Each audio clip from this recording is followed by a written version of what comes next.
So, Donald Trump's wall and government shutdown.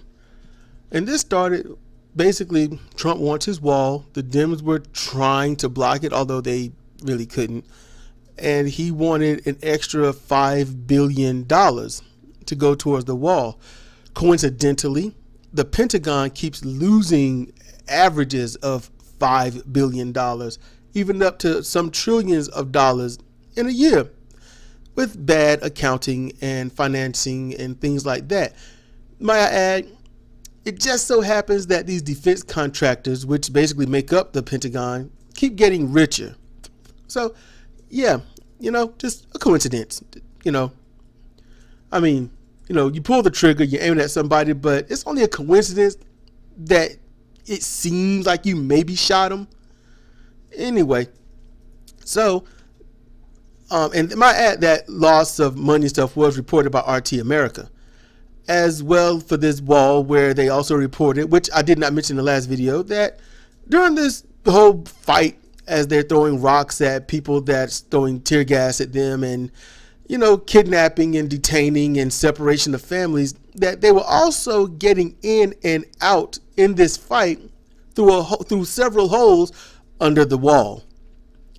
Now, Donald Trump shuts down the government. That means hundreds of thousands of people who get paid bi-weekly to monthly meaning obviously a salary, that's why it's called a salary, and they have to go without work. That means they go without pay. Whereas, senators and other congressmen and the president and our beautiful judiciary system gets a chance to get money when they go on break or just don't go to work at all. They get money from taxpayer money. They get money from lobbyists, from these big corporations.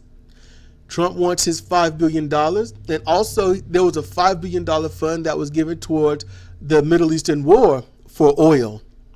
Let's not get it twisted.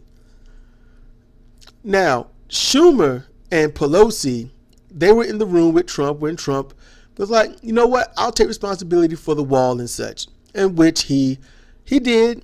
And because he doesn't understand, which is what I love about Trump, he doesn't have all the big fancy words. He don't have the best words to express things like, well, instead of saying, I'll take responsibility for the wall, instead of saying, listen, because of you and how you're derailing us, it's going to put me in a position where I will have to shut down the government for this wall, and that's not fair. And then they can say, how are we the ones responsible? And then he can make up some crap and stuff, because that's what, politicians do. I like to say Republicans, but no, politicians.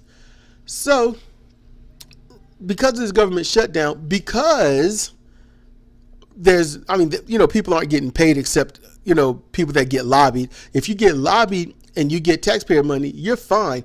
Other than that, you go without. But recently, just not long ago today, Sidra's friend, I didn't know this, but Sidra's friend made a tweet or something that because of this government shutdown, getting tax returns will definitely be delayed. So honestly, every person out there that need W2s, it's going to be delayed. And this is reported by her. I don't know the friend's name and whatnot. Citing a source doesn't make the source accurate, true, or anything. It just means you just putting blame on who said it and taking it off of you. So that's really all the source is good for. And I mean, you could argue that, but then I can counter easily with the whole, 20% of the population don't commit 50% of the crime. There you go, busted. Now,